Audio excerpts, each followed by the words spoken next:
নমস্কার, ইসিসিএন খবরে আপনাদের স্বাগত। আপনাদের সাথে আমি অন্তরা। বিস্তারিত খবরে যাবার আগে শুরুতে হেডলাইন্স।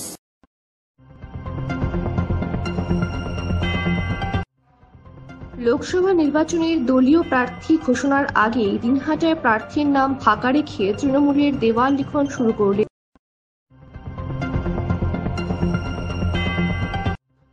বুড়িরহাট 2 গ্রাম পঞ্চায়েতে তৃণমূলের পঞ্চায়েত সমিতির সদস্যের বাড়িতে বোমাবাজির অভিযোগ বিজেপির বিরুদ্ধে। বিজেপি থেকে তৃণমূলে যোগদান করার পর বিজেপির সংখ্যালঘু মোর্চার সভাপতি সিদ্দিক আলীর বিরুদ্ধে নিয়ে আসা সমস্ত অভিযোগকে ভিত্তিহীন বলে দাবি করে। আসছে বিস্তারিত খবরে। লোকসভা নির্বাচনের দলীয় প্রার্থী ঘোষণার আগে দিনহাটায় প্রার্থীর নাম ফাঁকা রেখে তৃণমূলের দেওয়াল লিখন শুরু করলেন উত্তরবঙ্গ উন্নয়ন মন্ত্রী উদয়ন গুহ। সোমবার দুপুর 12টা নাগাদ দিনহাটা শহরের সাহেবগঞ্জ রোড এলাকায় দেয়াল লিখন শুরু করেন মন্ত্রী। এ বিষয়ে সংবাদ মাধ্যমকে প্রতিক্রিয়া দিতে গিয়ে মন্ত্রী উদয়ন গুহ বলেন, যেহেতু দলের পক্ষ থেকে এখনো প্রার্থীর নাম ঘোষণা হয়নি, তাই প্রার্থীর নাম ফাঁকা রেখেই দিনহাটাতে লোকসভা নির্বাচনের দেয়াল লিখনের মধ্য দিয়ে প্রচার শুরু করল তৃণমূল কংগ্রেস। যদিও কোচবিহার লোকসভা আসনের সম্ভাব্য কে প্রার্থী হচ্ছেন সে নিয়ে সংবাদ মাধ্যমের প্রশ্নের উত্তরে মন্ত্রী বলেন, এ বিষয়ে আমি এই মুহূর্তে কোনো কথা বলবো না। এখনো প্রার্থীর নাম ঘোষণার দেওয়াল লিখন শুরু করব। আমরা দেওয়াল লিখন শুরু হলো, এখন প্রার্থীর নাম বসিয়ে দেবো। শুধু সবই থাকলো, প্রার্থীর নাম ঘোষণা হবে, সাথে সাথে প্রার্থীর নামটা বসিয়ে দেওয়া হবে। সম্ভাব্য কে প্রার্থী হবে সেটা আমি এই নিয়ে কোনো মন্তব্য করবো না, কোনো কথা বলবো না। যা করার আমাদের নেত্রী করবেন, তিনি যেটা করবেন সেটাই ঠিক। ইসিসিএন খবর, দিনহাটা। বুড়িরহাট 2 গ্রাম পঞ্চায়েতে তৃণমূলের পঞ্চায়েত সমিতির সদস্যের বাড়িতে বোমাবাজির অভিযোগ বিজেপির বিরুদ্ধে। এই বিষয়ে তৃণমূলের 12 নম্বর আসনের পঞ্চায়েত সমিতির সদস্যা কৃষ্ণা কাবেরী বর্মনের স্বামী তথা বুড়িরহাট 2 নম্বর অঞ্চল তৃণমূলের সম্পাদক দীপক বর্মন বলেন, বিজেপির দালালরা ভয় পেয়েছে, সেই কারণে তারা রাতের অন্ধকারে আমার বাড়িতে বোমা বিস্ফোরণ করে। তবে তৃণমূল নেতৃত্বের অভিযোগ ভিত্তিহীন বলে উড়িয়ে দিয়েছেন বিজেপির দিনহাটা 2 নম্বর মণ্ডল সভাপতি প্রদীপ কুমার বর্মন। কাল রাত্রিবেলা আনুমানিক 2:30টার দিকে আমার বাড়িতে ভয়াবহ বোম বিস্ফোরণ হয়। জানি না এই বোমটা কি, তার এত তীব্রতা, এত ভয়াবহতা। কারণ হচ্ছে গতকাল আমাদের বুথে, লাঙ্গুলিয়া 2 বুথে বুথ সম্মেলন ছিল এবং বুথ সম্মেলনের সাফল্যতে এখানকার বিজেপির যারা দালাল তারা হয়তো ভয় পাইছে যে নেতৃত্বকে, এই দীপককে যদি ভয় দেখিয়ে দমানো যায়, এখানকার তৃণমূল কংগ্রেস বুড়িরহাট 2 নং অঞ্চল এবং লাঙ্গুলিয়ার তৃণমূল কংগ্রেস হয়তো এখানে শেষ হয়ে যাবে, তো দুর্বল হবে। তো তাদেরকে আমি বলতে চাই যে তৃণমূল কংগ্রেস এত ঠুনকো নয়, 2-1টা বোম দিয়ে তৃণমূল কংগ্রেসের নেতৃত্বকে, তৃণমূলকে দমানো যাবে। আমরা সব সময় আছি এবং থাকব, এবং এখানকার বিজেপিকে আগামী দিন যাতে চরম শিক্ষা দেওয়া যায় তার ব্যবস্থা আমরা করব। আমরা, আমাদের নেতৃত্ব আছে, আসবে, তাদের সঙ্গে বুঝে আমরা তার ব্যবস্থা করব। দেখুন, তৃণমূলের কৃষ্টি কালচার হচ্ছে বোম মারা, মানুষের বাড়ি ঘর দুয়ার ভাঙা, এটা ওদের কৃষ্টি কালচার। আমি যতটা শুনেছি আজকে বাজারে আসার পরে, যে ওদের বাড়িতে বোমাবাজি করছে ওদের লোকেই, ওদের গোষ্ঠীকন্দল, নব্য এবং পুরাতনের মধ্যে একটা গোষ্ঠীকন্দল চলছে। পঞ্চায়েত প্রধান কার দখলে থাকবে সেই নিয়ে ওদের গোষ্ঠীকন্দল চলছে। এটা ওদেরই কাজ, এটা সম্পূর্ণভাবে বিজেপির উপর দোষারোপ করা হচ্ছে। কিন্তু ওদের পায়ের নিচে মাটি নেই, কিভাবে বদনাম করা যায় বিজেপির, এটাই প্রচেষ্টা চালাচ্ছে এরা। ইসিসিএন খবর, দিনহাটা। থেকে তৃণমূলে যোগদান করার পর বিজেপির সংখ্যালঘু মোর্চার সভাপতি সিদ্দিক আলীর বিরুদ্ধে নিয়ে আসা সমস্ত অভিযোগকে ভিত্তিহীন বলে দাবি করে। এদিন কোচবিহার জেলা তৃণমূল কার্যালয়ে সাংবাদিক বৈঠক করেন তিনি বলেন, বিজেপিতে কোনো মর্যাদা নেই। দীর্ঘ প্রায় 10 বছর ধরে তিনি বিজেপিতে ছিলেন, এরপরও যোগ্যতা না পাওয়ায় রাজ্যের মুখ্যমন্ত্রী মমতা বন্দ্যোপাধ্যায়ের উন্নয়নের ধারাতে আস্থা রাখতে তৃণমূল কংগ্রেসে যোগদান করেন। কোচবিহার জেলা সংখ্যালঘু মোর্চার সভাপতির দায়িত্বে ছিলাম। দুবার মালতী রায় যিনি যখন সভাপতি ছিলেন তখন থেকে, তারপরে সুকুমার দা জেলা সভাপতি হয়েছেন। ওনার সময় আমি 2 টার্মস বর্তমান রানিং জেলা সভাপতি ছিলাম দায়িত্বে। এবং আমি এখানে আজকে বলতে চাই যে আমি নিষ্ঠার সঙ্গে সেই 10 বছর 12 বছর থেকে ভারতীয় জনতা পার্টি করেছিলাম। এবং আপনারা অবগত আছেন আমি যে ভারতীয় জনতা পার্টির বিস্তারক বা হোল টাইমার বলে, সেই দায়িত্বে আমি মুর্শিদাবাদের মতো জায়গায় 4 বছর কাটিয়েছিলাম। তারপরে আমাকে দল আমাকে জেলার সভাপতির দায়িত্ব দিয়েছিল সংখ্যালঘু মোর্চার। কিন্তু দুঃখের বিষয়, রাজনৈতিক পট পরিবর্তন হতেই পারে। আমি 1 মার্চ ভারতীয় জনতা পার্টি ছেড়ে সর্বভারতীয় তৃণমূলে যোগদান করি।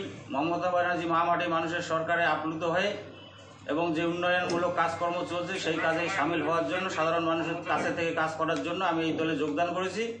কিন্তু পরের দিন 2রা মার্চ আমাদের জেলা সভাপতি সুকুমার রায় মহাশয় এবং ওই বিজেপির এবং রাজ্য কমিটির সদস্য আলী হোসেন দা ওনারা সাংবাদিক বৈঠক ডেকে কুচবিহার বিজেপি কার্যালয়ে আমার বিরুদ্ধে অনেক রকম অপপ্রচার করেছে। সেটা একটা ব্যক্তিগত বিষয় এবং আমার নামে যে প্রতারণার অভিযোগ ওরা তুলেছে। প্রতারণা মানে কি, আমি নাকি বিভিন্ন লোককে চাকরির প্রলোভন দিয়ে আমি টাকা আত্মসাৎ করেছি।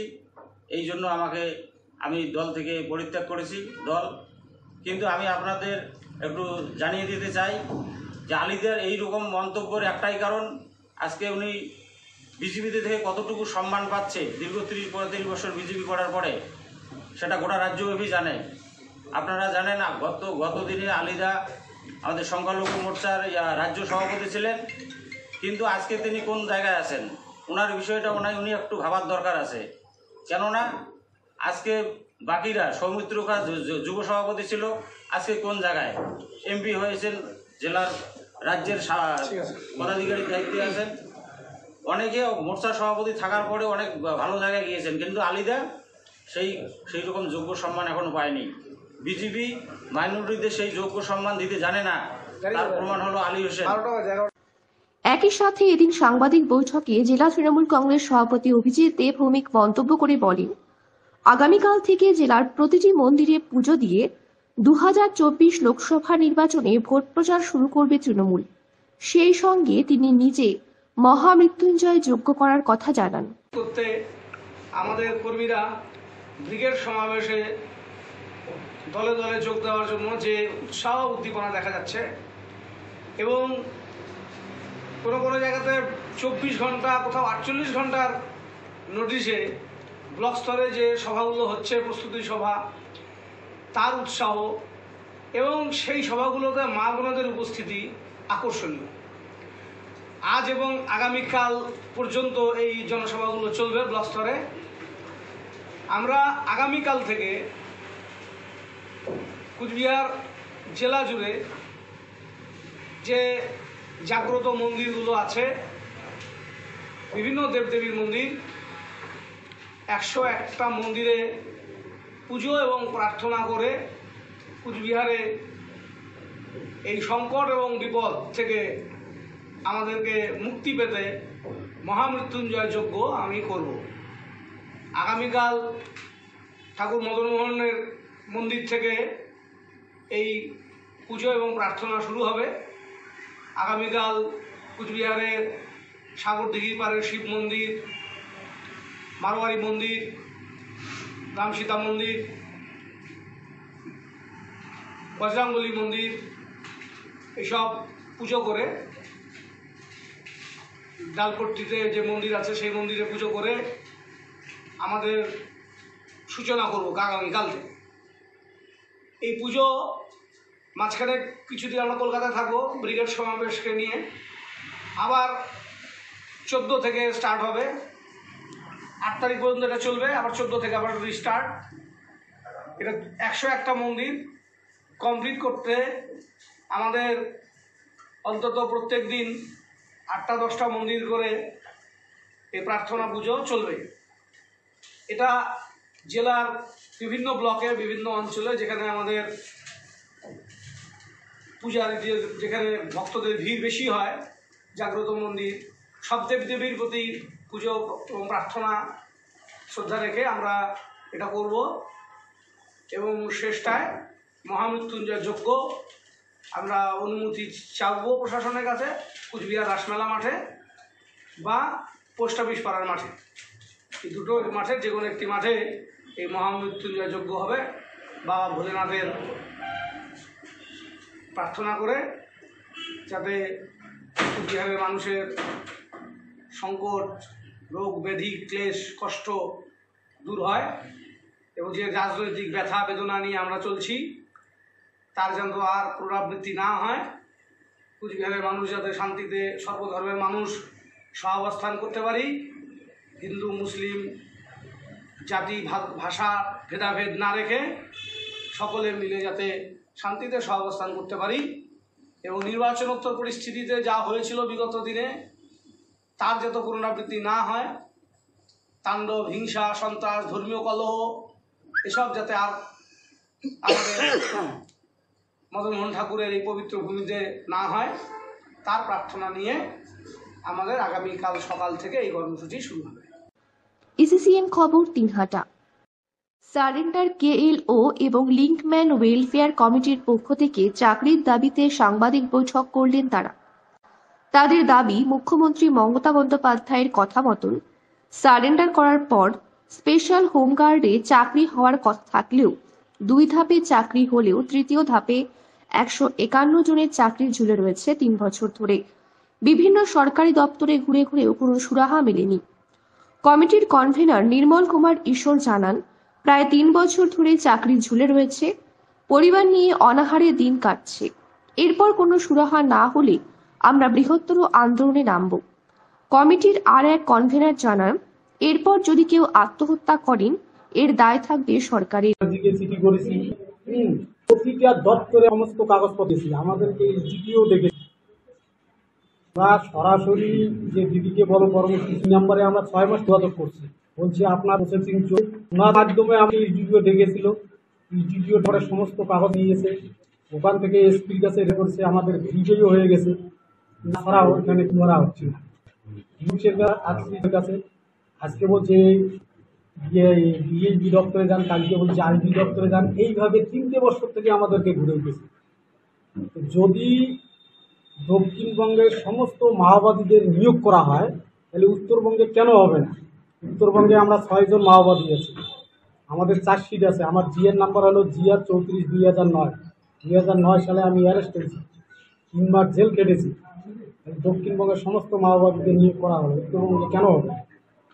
সরকারের কাছে বড় আমাদের আবেদন, যাতে আমাদের ভিতর নিয়োগ করা হয়। আমরা কমপ্লিট করে দিলাম, আপনারা এখন হোমগার্ড অফিসে যেদিন ডাকবে আপনারা সেদিন গিয়ে ওখানে মানে যোগাযোগ করবেন বা সেখান থেকে আপনাদের পোশাক দেওয়া হবে।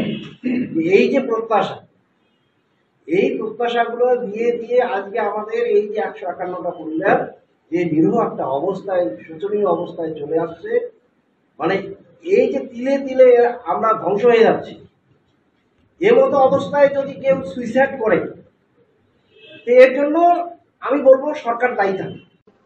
এসিসিএন খবর দিনহাটা। লোকসভা নির্বাচনকে সামনে রেখে উত্তরবঙ্গকে পাখির চোখ করে জনসভা করতে আসছেন দেশের প্রধানমন্ত্রী নরেন্দ্র মোদী। আগামী 9 মার্চ শিলিগুড়ির কাওয়াখালী ময়দানে জনসভা করবেন তিনি। তার আগে সোমবার দুপুরে জনসভার মাঠ নিদর্শন করলেন বিজেপির জেলা সভাপতি সহ জেলা নেতৃত্বরা। জানা গিয়েছে ওই দিন বিকেলে জনসভায় পৌঁছাবেন প্রধানমন্ত্রী। এদিন বিজেপির জেলা সভাপতি অরুণ মণ্ডল বলেন, উত্তরবঙ্গে নির্বাচনী প্রচারে আসছেন প্রধানমন্ত্রী। এই জনসভা থেকে জলপাইগুড়ি এবং শিলিগুড়ির মানুষকে সম্বোধন করবেন তিনি। ভারতবর্ষের যশস্বী প্রধানমন্ত্রী আমাদের এই কাওয়াখালীর মাঠে আসছেন এবং এখানে শিলিগুড়ি জলপাইগুড়ির মানুষকে তিনি সম্বোধন করবেন। আমরা জানি বর্তমানে সারা পশ্চিমবঙ্গের যে ব্যবস্থার মধ্য দিয়ে চলছে, এই অব্যবস্থা এর আগে কোনোদিন পশ্চিমবঙ্গের মানুষ দেখেছে কিনা জানি না। কারণ সেই জায়গায় দাঁড়িয়ে সন্দেশখালীর মতন ঘটনা, সেই জায়গায় দাঁড়িয়ে আমাদের শিলিগুড়ি এবং জলপাইগুড়ির মানুষকে সম্বোধন করবেন এবং তার জন্যে ভারতবর্ষের মানুষ যেভাবে নরেন্দ্র মোদীকে পছন্দ করেন, যেভাবে ভালোবাসেন, এই ছোট্ট একটা মাঠ, কাওয়াখালীর মাঠ, এই মাঠে এত লোকের সমাগম কিভাবে আমরা সম্ভব করে উঠতে পারি, তার জন্য এই পরিষেবা দেখতে এসেছি যে কাদেরকে কোথায় ব্যবস্থা করা যেতে পারে, কিভাবে এই মাঠে সুন্দরভাবে সবাই যাতে সুষ্ঠুভাবে প্রধানমন্ত্রী নিজের যে ভালোবাসার মানুষগুলো দেখতে আসবেন, প্রধানমন্ত্রীকে যেন দেখতে পারে। ইসিসিএন খবর, দিনহাটা। গরিব মানুষের বাসস্থানের সঠিক কাগজপত্র থাকার লক্ষ্যে এবং পাট্টার সহজ পদ্ধতির দরুন শংসাপত্র প্রদান করা হলো মেয়রের হাত দিয়ে। শিলিগুড়ি পুর নিগমের উদ্দেশ্যে সরকারি জমির ওপর দীর্ঘদিন ধরে বসবাসকারী গরিব মানুষের পাট্টা দেবার প্রথম ধাপের কাজ এগুলো। এক অনুষ্ঠানের মধ্য দিয়ে বাঘাযতীন পার্কের রবীন্দ্র মঞ্চে প্রথম ভাগে 240 জনকে শংসাপত্র দেওয়া হলো। মেয়র গৌতম দেব অনুষ্ঠান পর্বের শেষে জানান, পশ্চিমবঙ্গ সরকারের 4 মন্ত্রী তত্ত্বাবধানে গরিব মানুষ যাতে সহজ উপায়ে সরকারি জমির উপর বসবাসকারী গরিব মানুষ পাট্টা পেতে পারেন, সেই জন্য এই পদ্ধতি অবলম্বন করা হয়েছে। এই শংসাপত্র নিয়ে খুব খুশি সাধারণ মানুষ। ইসিসিএন খবর, দিনহাটা। ইসিসিএন খবর এখনকার মতন এই পর্যন্তই। আপনারা দেখতে থাকুন ইসিসিএন খবর, সবার মাঝে সবার সাথে।